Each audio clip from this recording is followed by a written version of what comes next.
इस उम्मीद के साथ अपने शहर में वापस कदम रखा था कि शायद जो दुनिया 6 साल पहले उजड़ गई थी, जिस लड़की से मैंने प्यार किया था वो तो रातों किसी और की हो गई थी। Please trust me. अब तुम्हें जो ठीक लगता था तुमने किया, अब मैं वो करूंगा जो मुझे ठीक लगता है। निकल जाओ अभी के अभी इस घर से। अब उसे समेटने का टाइम आ गया था, लेकिन ऋषि और कनिका की बातें सुनकर उसे यकीन हो गया था कि वो शायद गलत थी। उस रात ऋषि को चीट करने के बाद तुम प्रेग्नेंट, और ये तुम्हारा बेटा है। कनिका ने ऋषि के लिए हर टूटी कड़ी को जोड़ दिया था। ऋषि को ये एहसास हो गया था कि आरव नव्या के धोखे की निशानी है। यू चीट, तुम्हें शर्म नहीं आई इस बच्चे के साथ अपने घर आने पर? मैंने कोई चोरी नहीं की है। आरव मेरा बेटा है। देखा ऋषि, इसे इसकी गलती का बिल्कुल भी अफसोस नहीं। नहीं बेट, इससे कोई भी सवाल करने का कोई मतलब नहीं है। याद है ना इसने पिछली बार क्या किया था? उसके बाद तो ये कोई भी शर्मनाक हरकत कर सकती है। आई एम श्योर ये बच्चा भी उससे किसी हरकत का नतीजा होगा। इस बच्चे को मेरी आंखों के सामने से ले जाओ, वरना नहीं, मम्मी से दूर रहो। तुम लोग बैठ रही हो और मेरी मम्मी से बात भी मत करना।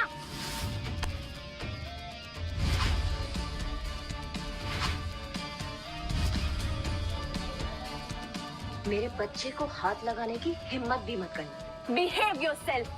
शायद तुम भूल रही हो कि तुम ऋषि शेखावत से बात कर रही हो, समझे? नो वंडर ये बच्चा इतना बदतमीज है। माँ के गुण है इसमें। ये सिखाया तुमने अपने बच्चे को? और एक सिंगल मदर से क्या उम्मीद कर सकते हैं? मम्मा को कुछ भी बोलना, आप कर लो। नव्या इसका मुंह बंद करो, वरना पिछली बार तुम्हारे बेटे पर हाथ उठाया था, इस बार तुम्हारे पे उठाना पड़ेगा। हाथ उठा कर तो दिखाओ। ये सुनते ही नव्या ने पीछे पलटकर देखा तो ये आवाज किसी और की नहीं बल्कि अविनाश आहूजा की थी। उसे देखकर नव्या शॉक्ड रह गई थी।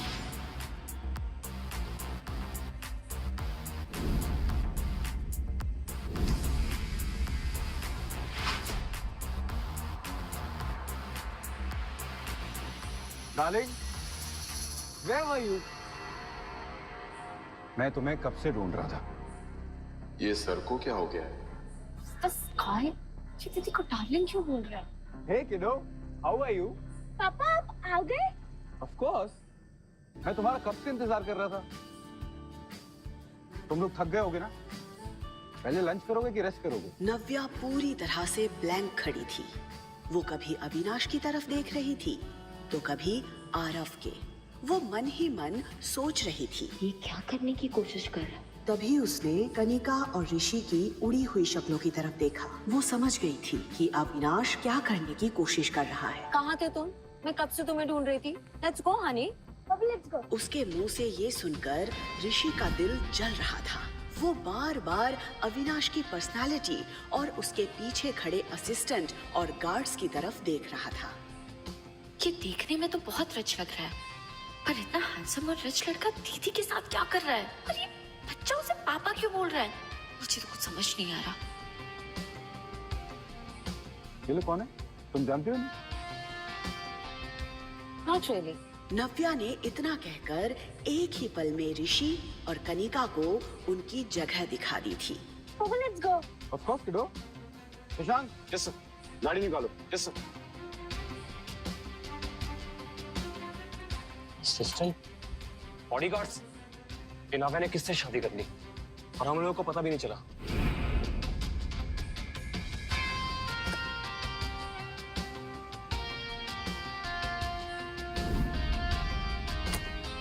What the hell? इसने हमें इंट्रोड्यूस भी नहीं कर पाया। जैसे ही नव्या वहाँ से निकली, उसने सुकून की गहरी सांस ली। इतने सालों में उसने ऋषि को भुला जरूर दिया था, लेकिन आज उसे कनिका के साथ देखकर उसके जख्म मानो ताजा हो गए थे। उसे एक अजीब सी बेचैनी हो रही थी और ये बात अविनाश उसके चेहरे पर साफ देख पा रहा था। पापा हम कहाँ जा रहे हैं? Aarav, what is wrong with you? तुम उनको पापा क्यों बुला रहे हो? तुम्हारे पापा नहीं है? तो मम्मा वो मेरे पापा है, मुझे पता है। नो आरव, नहीं, प्लीज उनको पापा मत बुलाओ। थैंक यू सो मच उस वक्त हमें उन लोगों से बचाने के लिए। शैली, I think तुम्हें थैंक यू से पहले सॉरी बोलना चाहिए। मुझे पता था सर इतनी आसानी से लड़की को नहीं छोड़ेंगे। नव्या को भी फील हुआ कि शायद उसने अविनाश पर पानी फेंककर कुछ ज्यादा ही रिएक्ट कर दिया था। I know I was wrong. मुझे वैसे रिएक्ट नहीं करना चाहिए था। आपने मेरी पेरेंटिंग पे सवाल उठाया था, इसलिए मैं खुद को रोक नहीं पाई थी। पर फिर भी गलत ही मैं I am sorry, I am really sorry. पर अविनाश को देखकर लग रहा था जैसे उसे नव्या की बातों में जरा भी इंटरेस्ट नहीं था। Are you listening? मैं आप ही से बात कर रही हूँ। हम गाड़ी साइड में रोक दो, हम यहीं से टैक्सी कर लेंगे। व्हाट? माय गॉड, कितना एटीट्यूड है। मैंने सोचा इन्होंने मेरी हेल्प की है तो मैं सॉरी बोल देती हूँ। मैंने कुछ ज्यादा सोच लिया। गाड़ी अभी रोकिए, अभी के अभी रोकिए गाड़ी।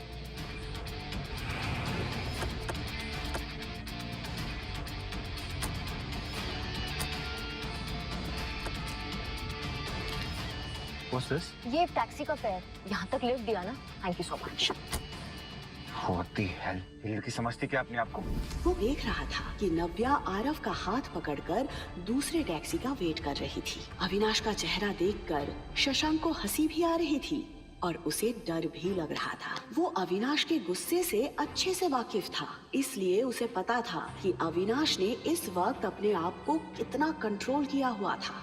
अविनाश वहाँ से निकल जरूर गया था, लेकिन अभी भी उसके मन और दिमाग में नव्या और आरव की शक्ल घूम रही थी।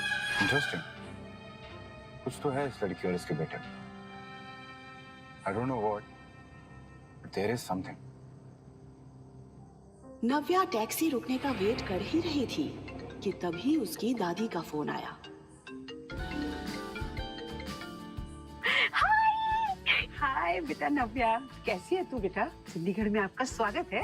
नव्या हमेशा से अपनी दादी के सबसे ज्यादा करीब रही थी।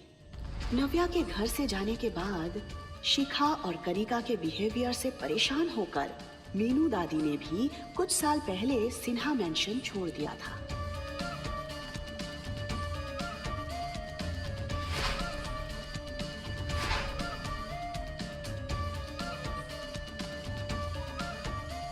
लेकिन फिर एक दिन नव्या के कॉल ने उन्हें फिर से जीने की उम्मीद दे दी थी।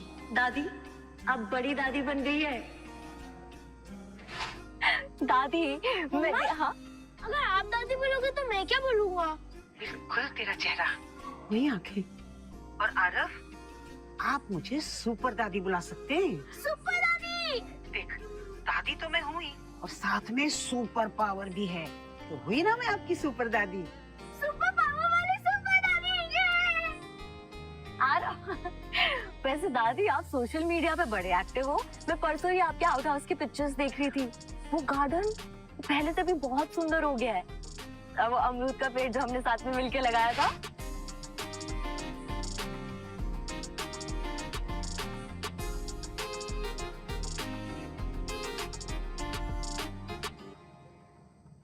इतना सब कुछ अकेले आप कैसे कर लेती है दादी? क्या हुआ दादी, आप कुछ बोल क्यों नहीं रहे हो? क्या बोलूं नव्या, जिस लड़की ने इतने सालों तक अकेले सब कुछ हैंडल किया, तू मुझे पूछ रही है मैंने ये गार्डन कैसे मेंटेन किया? बेटा, क्या कुछ नहीं सहा होगा तूने इतने सालों से? मैं तुझसे कहती रही कि तू मेरे पास आके रह जा, पर तूने मेरी एक बात नहीं सुनी। मेरा जी घबरा जाता है बेटा जब मैं सोचती हूँ कि तूने आरव को अकेले कैसे बड़ा किया। कैसे आती दादी मैं यहाँ? पापा ने घर से आप सबसे दूर भेज दिया था। निकल जाओ अभी के अभी इस घर से। अब सिन्हा परिवार से तुम्हारा कोई रिश्ता नहीं। और अगर पापा को मेरी प्रेगनेंसी के बारे में पता चलता तो पता नहीं वो कैसे रिएक्ट करते। और सच बताऊं तो दादी, मैं आपको कोई प्रॉब्लम नहीं देना चाहती थी। तू मेरे लिए कोई प्रॉब्लम कभी भी नहीं खड़ी कर सकती। अरे मेरी तो आंखें तरस जाती हैं बेटा तुझे देखने के लिए। तो आ तो गई हूँ मैं अपनी दादी माँ के पास। बस आधे घंटे में आपके पास पहुँच जाऊंगी दादी। मैं बहुत एक्साइटेड हूँ। मुझे पापा को बताना है कि I missed him so much. Can't wait to meet him.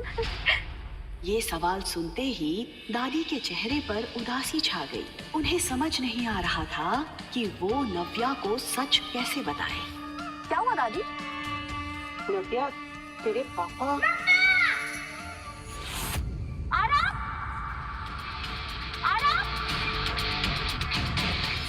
क्या हुआ था आरव को? क्या अपना पाएगा सिन्हा परिवार नव्या को? आखिर क्या था अविनाश और आरव का रिश्ता? क्या बताने वाली थी दादी नव्या को? जानने के लिए सुनते रहिए द रिटर्न, सिर्फ पॉकेट